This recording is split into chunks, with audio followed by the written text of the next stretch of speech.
Hello, Latinists. Salvete, discipuli. Salvete. In nomine Patris et Filii et Spiritus Sancti. Amen. Ave Maria, gratia plena Dominus tecum, benedicta tu in mulieribus et benedictus fructus ventris tui, Iesus. Sancta Maria, Mater Dei, ora pro nobis peccatoribus, nunc et in hora mortis nostrae. Amen. Gloria Patri et Filio et Spiritui Sancto, sic ut erat in principio, nunc et semper, et in saecula saeculorum. Amen. Sancte benedicte, ora pro nobis. In nomine Patris et Filii et Spiritus Sancti. Amen. I promise, guys, that this will not be as long as the last one. I do, however, need you to watch these videos to the end. And when I've looked at the YouTube analytics on my YouTube channel to see what's the participation rate, a lot of views, great. Well, let's look at the actual analytics. Mouse. Go back to the channel dashboard. We'll check out Latin. Latin 1 Wednesday lesson. 48 views. That means that more than my class is watching it.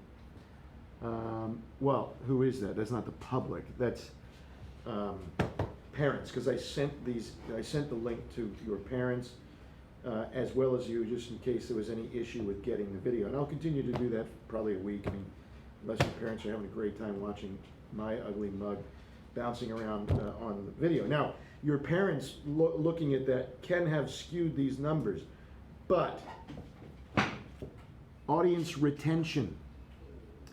The average audience member spent 3 minutes and 43 seconds watching a video that I put up that was 18 minutes and 46 seconds long. That's not accounted for just by your rents logging on and going, oh, I don't want to see that ugly redhead. That means that many of us are not watching the video all the way through. That's like going to sleep in class, which, if you were in class, we could deal with. I could just wake you up. But since we're not in class, I can't wake you up. So I'm going to have to start leaving Easter eggs in the videos, like what your homework is going to be. So I might create a Dropbox assignment that's called, oh, I don't know, Homework 7 or Homework 8. And it doesn't even have a title. Maybe the title or the description is See Thursday's Video. And you'll have to wait around while watching Thursday's video all the way to the end to find what the assignment is. Okay? Good. I know you forgot about these, but I finally found another good use for them. So last time we were here, we were just started stage 11. But guys, by the way, you know you still got stage 10 questions. I sent those over to PDF. I got two guys that said they had bad links. If you had a bad link, just email me. I'll attach it. I don't know how that would happen. It's just weird. Maybe the link dies after a certain amount of time. No idea. And if that's the case and it comes in a little later than usual, then it's okay. It's all new for me. It's all new for you. What I'm concerned about, though, is you doing the work, which is really, it's schoolwork. So normally you'd be in my class for 41 minutes. I might only get in 18 minutes worth of Latin because of other things, just like in the video. So if I've got an 18-minute video on Latin, watch it. If you want to ask fun questions, please do. Come on to that dumb Zoom meeting. You get a link sent to you every day. Come into that and ask questions. And I know it's kind of confusing because there's kids from theology, kids from Latin in there, so maybe we need to divvy up the times, I don't know, to make it less chaotic. Let's look at page, so we talked about last time, what did we talk about? We talked about the dative case, right? And we used the dative in the plural, and we used some other pronouns, etc. We talked about that on page 152 in the about the language. We saw how that played out in these little elections, how convenient that this is on elections, and we're in an election cycle. So, the next thing that you're going to be assigned to do is the translation, Quintus et Lucia. How are you going to do that? Well, I'll tell you. You're going to read through the translation, and you're going to type out the translation, or if you're inclined and have the tools, if you have one of those all-in-one printers, right, that a lot of families have, that you can scan, you can handwrite the translation and then scan it and then stick it in the Dropbox. I need you to start becoming comfortable with putting things in the Dropbox, documents, attaching documents into the Dropbox. I need you to start like really tinkering with that, because there's going to be a point very soon where I'm not going to accept email attachments, because I'm buried currently in emails, like buried, in a way I've never been buried before. Barry Gibbon. So, get out your texts, and I'll be right back.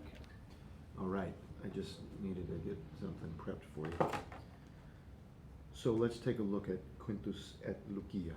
Quintus et Lucia, or in ecclesiastical and much more preferable, at least in terms of sound, Quintus et Lucia. Quintus et Lucia. This is on page 150. You're going to have to do this translation, type it up, send it in the Dropbox, etc. Like I said, I'll help you out with the first paragraph. Just get us started, and then I'm going to leave it up to you.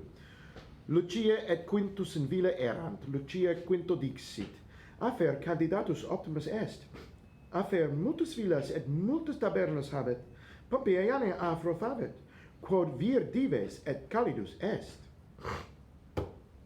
Excuse me. So, what's our translation here?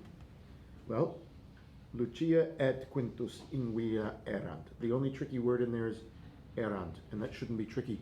You had to do those forms of sum many times in quizzes so far. So sunt is the third person plural present form of sum. Sunt, they are. Erant is the same, third plural, but it's in the imperfect tense. So they were. So Lucia and Quintus were in the house. Lucia Quinto dixit. Lucia said, or Lucas, whatever, said to Quintus. Lucas said to Quintus. Said, not says, said. What tense is said? S-A-I-D. Right, that's the past. Right? What do we call that in Latin? We call that the perfect tense. If I say says, that's in the present tense. What is he doing right now? He's speaking to his dad. That's the present. Have you spoken? That's the past. So this verb is dico, dicere, dixi, dictum, right? You can see all sorts of English derivatives possibly in this word. I bring up those four principal parts and its meaning. Dico is the first principal part, and by review, that's the first person present indicative active.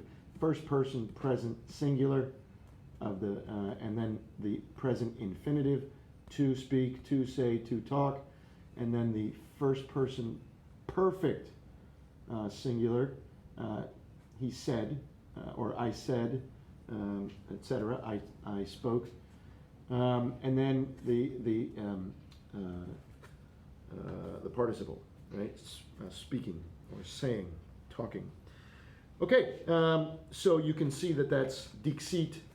Dixit is the third person perfect. There's the perfect stem. There's your perfect stem, dix, and then add the t, the it, third person. He said, right? Who's the he? In this case, Lucia. Lucia or Lucas or whatever the name is said to Quintus. Dative case.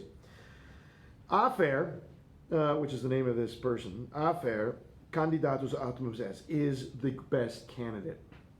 Afer habet. So the last word of the sentence is always the verb. So afer has habet.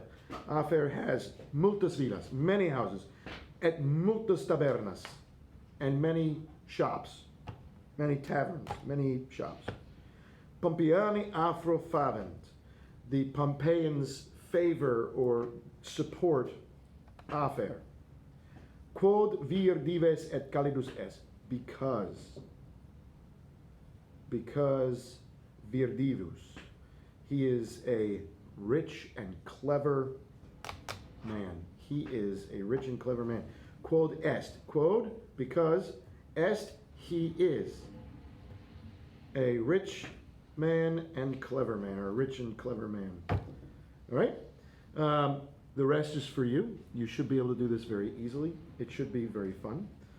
Make sure you are as accurate as possible. Use the dictionary in the back if you don't remember what a word means. And we'll see you guys in the next one. Bye-bye.